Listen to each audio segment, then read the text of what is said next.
Hello friends, आप सभी का प्रयाग स्टडी में स्वागत है। मैं डॉक्टर राकेश चतुर्वेदी, आपका फ्रेंड गाइड कोच।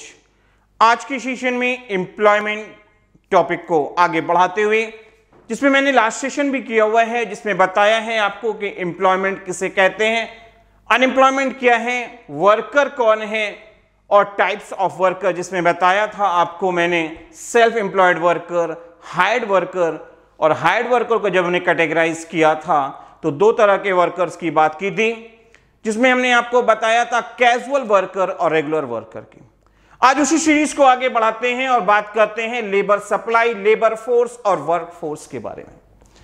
ये क्या है लेबर सप्लाई? नाम में जुड़ा हुआ है लेबर की सप्लाई। लेबर का मतलब है वर्कर, वर्कर और सप्लाई का मतलब है उनकी काम करने वालों की अवेलेबिलिटी। तो लेबर सप्लाई का मतलब है the amount of labour, the amount of labour. Amount of labour का मतलब है वर्कर्स की कितनी संख्या में उनकी अवेलेबिलिटी है जो काम को करना चाहते हैं पर्टिकुलर वेज रेट पर, पर्टिकुलर स्पेसिफिक अमाउंट पर काम करने को तैयार हैं। ऐसी सप्लाई को हम लोग, ऐसे नंबर ऑफ वर्कर्स को क्या कहेंगे? नंबर ऑफ वर्कर्स को क्या बोलेंगे? लेबर सप्लाई कहेंगे। तो लेबर सप्लाई का मतलब क्या बताया? The number of workers who are wants to work at a particular wage rate. उन लेबर्स की संख्या जो काम करना चाहते हैं और स्पेसिफिक वेज रेट पर काम करते हैं, स्पेसिफिक अमाउंट पर काम करने को तैयार हैं। अमाउंट कैसी हो? स्पेसिफिक को पर्टिकुलर रेट पर काम करने को तैयार हैं। ऐसे वर्कर्स का नंबर, ऐसे वर्कर्स का बल्क, ऐसे वर्कर्स की क्वांटिटी की जब हम बात की जाती है तो वो सिचुएशन हमारी क्या कहलाती है? लेबर सप्लाई कहलाती है। लेबर सप्लाई के बाद बात करें अगर हम लेबर फोर्स के बारे में, क्या है लेबर फोर्स?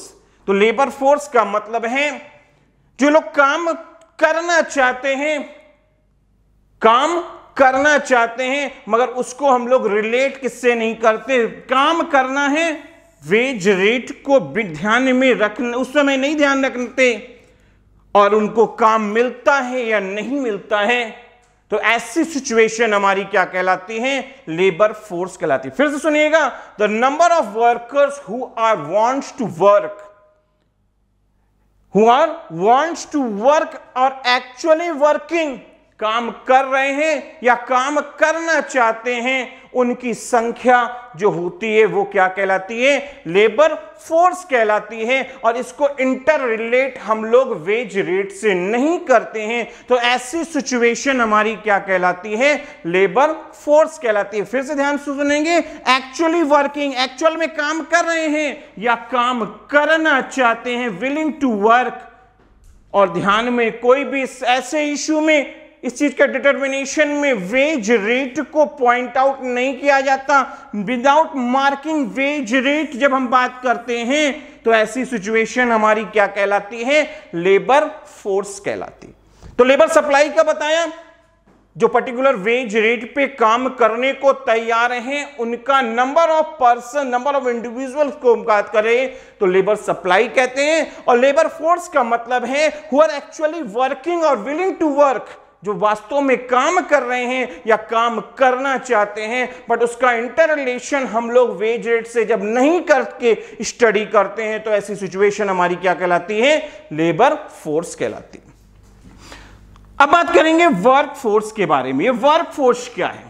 तो वर्क फोर्स का मतलब है the number of person who are actually working, जो वास्तव में काम कर रहे हैं, does not account for those who are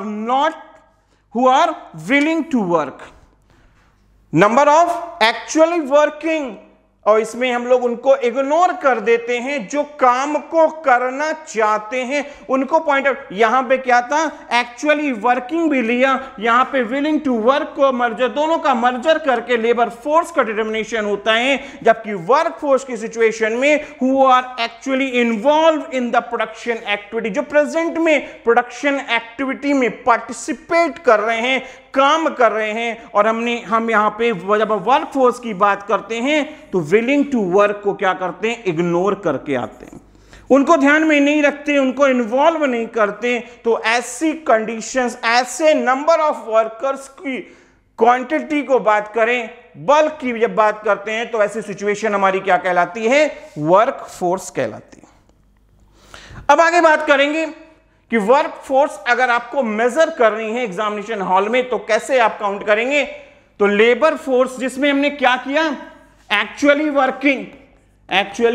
working और विलिंग टू वर्क दोनों का हमने इन्वॉल्वमेंट किया था, दोनों को मैनेज करके, दोनों को मर्ज करके हम डिटर्मिनेशन किसका करते थे, लेबर फोर्स का करते थे। और जब हम इसमें से विलिंग टू वर्क को हटा देते हैं, उन लोगों को हटा देते हैं जो काम कर नहीं रहे हैं, काम करना चाहते हैं, प्रेजेंट में काम करना चाहते हैं, फ्यूचर में काम करना चाहते हैं, और जब हम इनको हटा के बात करते हैं तो ऐसे नंबर ऑफ वर्कर्स हमारे क्या कहलाते हैं, वर्क फोर्स कहलाते हैं।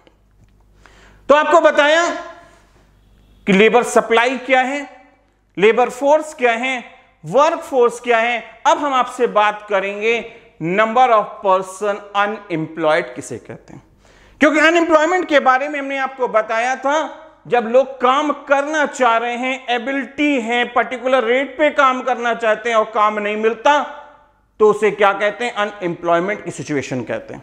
तो इनको अगर काउंट करना है आपको तो उसके रीच करना क्या होगा, लेबर फोर्स में से वर्क फोर्स को हटा देंगे, लेबर फोर्स में से वर्क फोर्स को हम क्या करेंगे, हटा देंगे। तो ऐसी सिचुएशन क्या होगी हमारी, नंबर ऑफ पर्सन अनएम्प्लॉयड। क्योंकि हमने लेबर फोर्स का मतलब क्या बताया है, एक्चुअली वर्किंग जो वास्तव में काम कर रहे हैं, और दूसरे उनको कहा गया इनमें प्लस कर दो, जोड़ दो, जो काम करना चाहते हैं। इन दोनों का मर्जर, इन दोनों की सम वैल्यू जो होती है वो होती है लेबर फोर्स होती है। और जब हम इनमें से क्या करते हैं, आप वर्क फोर्स का मतलब है जो काम करना चाहते हैं, काम अभी मिला नहीं है, विलिंग टू वर्क, उनको हटा दिया जाए, तो ऐसे जो नंबर हमारे पास में अवेलेबल हो जाएगा वो क्या कहलाएगा आपका, वो आपका कहलाएगा number of person employed. Number of person unemployed आपकी सिचुएशन को बताएगा। फिर बात करेंगे rate of unemployment. Rate of unemployment का मतलब क्या होता है, रेट ऑफ अनएम्प्लॉयमेंट निकालने के लिए आपको क्या करना होगा, number of person unemployed upon size of work force, size of labour force को जब हम कर देते हैं और इनटू 100 करते हैं तो हमारे को रेट ऑफ अनएम्प्लॉयमेंट मिलता है। तो नंबर ऑफ पर्सन जिनको काम नहीं मिला, जो काम करना चाहते हैं, जिनमें स्किल है, पोटेंशियल है, स्पेसिफिक रेट पर काम करना चाहते हैं, और अपॉन जो काम करना भी चाहते हैं और काम कुछ कर रहे हैं, दोनों का मर्जर को जब हम उससे डिवीजन करके इंटू 100 कर देते हैं तो ऐसी सिचुएशन में जो परसेंटेज आता है वो क्या कहलाता है, रेट ऑफ अनएम्प्लॉयमेंट कहलाता है। ये किसी भी कंट्री के इकोनॉमी के लिए जितना कम हो उतना अच्छा है, क्योंकि जितनी ज्यादा अनएम्प्लॉयमेंट की रेट होगी उतना ही सोसाइटी के ऊपर, उतना ही उस कंट्री के इकोनॉमिक डेवलपमेंट के ऊपर एक बर्डन का काम करेगी, एक बोझ का काम करेगी, एक बैरियर का काम करेगी। क्योंकि वर्ल्ड की कोई भी कंट्री अपनी इकोनॉमी को, जीडीपी को बढ़ाना चाहती है, और अगर किसी भी कंट्री में अनएम्प्लॉयमेंट की रेट ज्यादा पाई जा रही है तो ऐसी चीज, ऐसी पोजीशन, ऐसी कंडीशन उस कंट्री के इकोनॉमिक डेवलपमेंट में, उस कंट्री के इकोनॉमी को बढ़ावा देने में ये कहीं ना कहीं क्या होगा, एक बहुत बड़ी प्रॉब्लम जनरेटिंग इशू बन जाएगी। जो प्रॉब्लम को जनरेट करेगी क्योंकि ये कहीं ना कहीं सोशल इम्बैलेंस, सोसाइटी के लिए इम्बैलेंस की सिचुएशन जनरेट करेगी, जो आपकी कंट्री की जीडीपी, इकोनॉमी डेवलपमेंट को तेजी से बढ़ने से रोकेगी, फॉल कराएगी। और ये इसको जब तक जल्दी हम दूर कर लें उतना अच्छा हमारे लिए होगा। पार्टिसिपेशन रेट की बात करें तो क्या बताया, टोटल वर्कफोर्स कितने लोग काम में इन्वॉल्व हैं, और upon total number of population into 100 कर दिया जाए, देश की टोटल आबादी में कितने लोग एक्चुअली वर्क कर रहे हैं।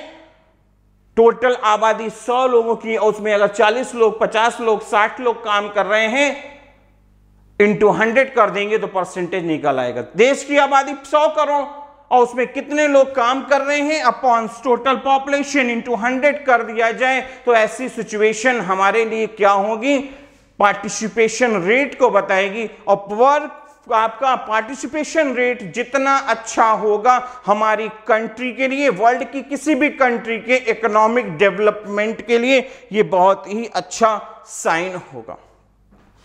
हम बात करते हैं size of workforce in India. अगर हम इंडिया में वर्कफोर्स की बात करें तो नियरली 40 करोड़ के अराउंड हमारी कंट्री में, इंडिया में लोग कहीं ना कहीं प्रोडक्शन एक्टिविटी में इन्वॉल्व हैं। 40 करोड़ के अबाउट देश की आबादी हो चुकी है, अप्रॉक्स 135 करोड़ के अराउंड हो चुकी है। और हमारी देश में पार्टिसिपेशन की जो बात करते हैं, वर्कफोर्स जो एक्चुअली वर्किंग हैं, जो एक्चुअली पार्टिसिपेट कर रहे हैं, उनकी संख्या अराउंड कितनी बताई है, 40 करोड़ के ज्यादा हो चुकी है। इनकी संख्या जो अभी भी हमारी कहीं ना कहीं इकोनॉमिक डेवलपमेंट में एक प्रॉब्लम जनरेटिंग इश्यू बना हुआ है। जब हम बात करते हैं मेल और फीमेल्स में, तो 70% ऑफ मेल्स इनमें क्या हैं और 30% ऑफ फीमेल्स वर्क फोर्स हमारी कंट्री में। मतलब ये टोटल पॉपुलेशन में अगर आप कंपैरिजन करें तो 70% हमारे कौन है, मेल का पार्टिसिपेशन है, और 30% ओनली, केवल कितना है, 30% आपके क्या हैं, फीमेल्स पार्टिसिपेट कर रहे हैं प्रोडक्शन एक्टिविटी में, जो कहीं ना कहीं सोशल इंबैलेंस जनरेट करने का काम कर रहा है। और ये कंट्री के डेवलपमेंट में भी कहीं ना कहीं एक बैरियर का काम करता है। जब हम बात करते हैं कि वर्कफोर्स की, जो लोग प्रोडक्शन एक्टिविटी में इन्वॉल्व हैं, जो काम एक्चुअली कर रहे हैं, और उनको जब हम रूरल एरियाज, विलेज एरिया और अर्बन एरियाज के अकॉर्डिंग एलोकेट करते हैं, तो भी यही इमेज हमारे सामने आती है। 70% ऑफ वर्कफोर्स आपके कहीं ना कहीं क्या है, रूरल एरियाज से कनेक्टेड है। रूरल एरियाज के बारे में जब हम बात करते हैं तो रूरल एरियाज के इस बात में जब हम बात हो रही है तो रूरल एरिया की जब बात होगी तो एग्रीकल्चर की इमेज हमारे सामने जनरेट होती है। और एग्रीकल्चर का मतलब हो गया फैमिलियर इंडस्ट्री, फैमिलियर बिजनेस। तो वहां पे क्या है, कहीं ना कहीं क्या है, प्राइमरी सेक्टर में इनका इन्वॉल्वमेंट है। तो रूरल एरियाज में क्या है, जितने भी वर्क फोर्स अवेलेबल है उनमें 70% रूरल एरियाज में और 30% हमारे क्या है, अर्बन एरियाज में इनका पार्टिसिपेशन। टोटल वर्क फोर्स में रूरल एरिया से कितने आते हैं, 70% आते हैं, जबकि 30% हमारे अर्बन एरियाज से बिलोंग कर रहे हैं। जब हम फीमेल वर्कफोर्स की बात करते हैं तो ये डेटा कहीं ना कहीं रूरल एरिया और अर्बन एरिया में एक अलग इमेज जनरेट करता है। फीमेल्स की अगर बात करें तो फीमेल के रूरल एरिया में पार्टिसिपेशन अप्रॉक्सीमेटली 30% के आसपास है, जबकि अर्बन एरिया में ये इमेज और भी वर्स्ट हो जाती है। और इमेज क्या जनरेट करती है, only 20% of population of female workers in urban area. शहरी एरिया में केवल 20% का अप्रॉक्स डेटा है, जबकि विलेज एरिया में अगर बात करते हैं तो ये डेटा 30% का है। 30% का इसलिए है क्योंकि वहां पे क्या है, एग्रीकल्चरल इंडस्ट्री है, एग्रीकल्चर बिजनेस है, फैमिली का बिजनेस है। और उस कंडीशन में होता क्या है, फैमिली में जितने हैं वो सभी लोग कहीं ना कहीं एग्रीकल्चरल एक्टिविटी में पार्टिसिपेट करने लगते हैं। और पार्टिसिपेशन के कारण क्या है, जरूरत से ज्यादा भी जिसका रिजल्ट उतना ज्यादा नहीं मिल पा रहा है, क्योंकि एग्रीकल्चर सेक्टर में जितने लोगों का इन्वॉल्वमेंट है उस कंपैरिजन में रेवेन्यू जनरेशन में, इकोनॉमी में एग्रीकल्चर सेक्टर का रोल उतना तेजी से डेवलप नहीं हो पा रहा है, उतनी रेवेन्यू जनरेशन नहीं हो पा रही है। बस केवल और केवल आप अगर देखें, कंपैरिजन करें तो आपको देखने को मिल भले रहा है कि रूरल एरियाज में पार्टिसिपेशन ज्यादा है, बट उतनी रेवेन्यू जनरेशन करने का काम नहीं हो पा रहा है। आगे चलेंगे तो लिखा हुआ है why the bulk of our workforce in rural based. Rural area में क्यों ज्यादा इन्वॉल्वमेंट है? तो बात मैंने पहले भी बोला कि रूरल एरियाज में फार्मिंग एक्टिविटीज, जब हम रूरल एरिया की बात करते हैं, एग्री विलेज एरिया की बात करते हैं, तो हमारे नजर में बात आती है एग्रीकल्चर सेक्टर की, फार्मिंग एक्टिविटीज की आती है, जिसमें क्या होता है, जितनी जरूरत है उससे ज्यादा लोग, क्योंकि फैमिलियर बिजनेस है, जरूरत है, एरिया ऑफ लैंड ऐसी है जिसमें 2 लोगों की जरूरत है, काम 4 लोग कर रहे हैं, 5 लोग इन्वॉल्व हैं, और जो रिजल्ट क्या होता है उस कंपैरिजन में उतनी तेजी से उतनी ज्यादा रेवेन्यू जनरेट नहीं हो पाती, जिसका रिजल्ट है कि बल्क ऑफ पॉपुलेशन होते हुए भी जीडीपी का तेजी से डेवलपमेंट, रेवेन्यू का जनरेशन उतनी तेजी से नहीं होता जितना कि तेजी से होना चाहिए। जितना प्रोपोर्शनल वर्कर उसमें इन्वॉल्व है उसके अकॉर्डिंग रेवेन्यू जनरेट नहीं हो पाती, क्योंकि बल्क ऑफ पॉपुलेशन, ज्यादा संख्या में लोग क्या है फार्मिंग एक्टिविटी में, रिक्वायरमेंट से ज्यादा लोग इन्वॉल्व हैं, उनको अगर कम कर दिया जाए तो भी कोई उसका बहुत ज्यादा फर्क नहीं पड़ेगा, जो कहीं ना कहीं हमारी कंट्री के इकोनॉमिक डेवलपमेंट में उतना सपोर्ट नहीं कर रही हैं, उतनी हेल्प नहीं कर रही हैं, इकोनॉमी को बूस्ट करने में कहीं ना कहीं क्या है सपोर्टिव रोल प्ले नहीं कर पा रही, इकोनॉमी उतनी तेजी से बूस्ट नहीं हो पा रही है जितनी पॉपुलेशन हमारी कंट्री के उस एक्टिविटी में पार्टिसिपेट कर रही। जब हम बात करते हैं परसेंटेज ऑफ फीमेल वर्कर्स का हमारी कंट्री में पार्टिसिपेशन कम क्यों है, तो हमारी कंट्री में बहुत बड़ी जो प्रॉब्लम फीमेल वर्कर्स को लेकर है, फीमेल्स को लेकर है, वो है एजुकेशन, लो एजुकेशन की प्रॉब्लम है, या बात करते हैं इलिटरेसी की प्रॉब्लम है, जो मेल्स के साथ तो कुछ हो भी जा रही है, फीमेल्स के साथ एजुकेशन का लेवल जो है वो बहुत ही लो है। वो बात आती क्या है, आप जब कंपैरिजन करते हैं तो हमारे क्या है percentage is very poor in comparison of male, that's why female workers less engaged. भाई जब फीमेल वर्कर्स में क्या है स्किल नहीं है, नॉलेज नहीं है, प्रोडक्टिव एक्टिविटी नहीं है, पोटेंशियल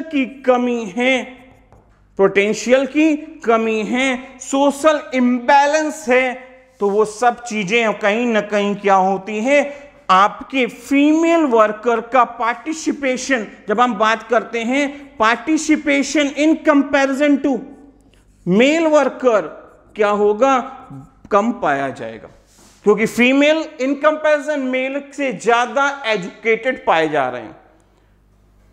फीमेल्स के एजुकेशन पे उतना फोकस नहीं है, फीमेल्स को उतना स्किल्ड नहीं बनाया गया है, और जिसका रिजल्ट है कहीं ना कहीं जब स्किल नहीं है, पोटेंशियल नहीं है, नॉलेज नहीं है, स्पेशलाइज नहीं है, तो उनको अगर काम मिलता भी है तो लो वेज पे काम मिलता है, कम रेम्युनरेशन पे काम मिलता है, जिससे क्या होता है उनकी डेवलपमेंट, उनका स्टैंडर्ड ऑफ लिविंग, उनका पर कैपिटल इनकम उतनी तेजी से नहीं बढ़ पाता, जो कहीं ना कहीं इकोनॉमी को बिल्ड करने में, इकोनॉमी को तेजी से बढ़ाने में सपोर्ट कर सकते।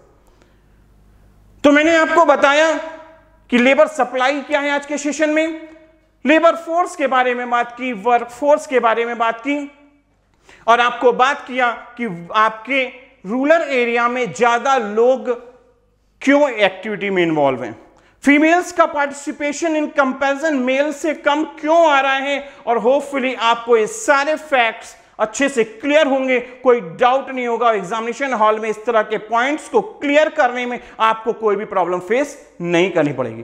तो अगर आपको सेशन पसंद आया है तो आपसे छोटी सी रिक्वेस्ट करना चाहूंगा कि सेशन को लाइक, शेयर और सब्सक्राइब प्रोवाइड करें, ताकि हम आपके लिए अच्छे से सेशंस प्रोवाइड कर सकें। Thank you.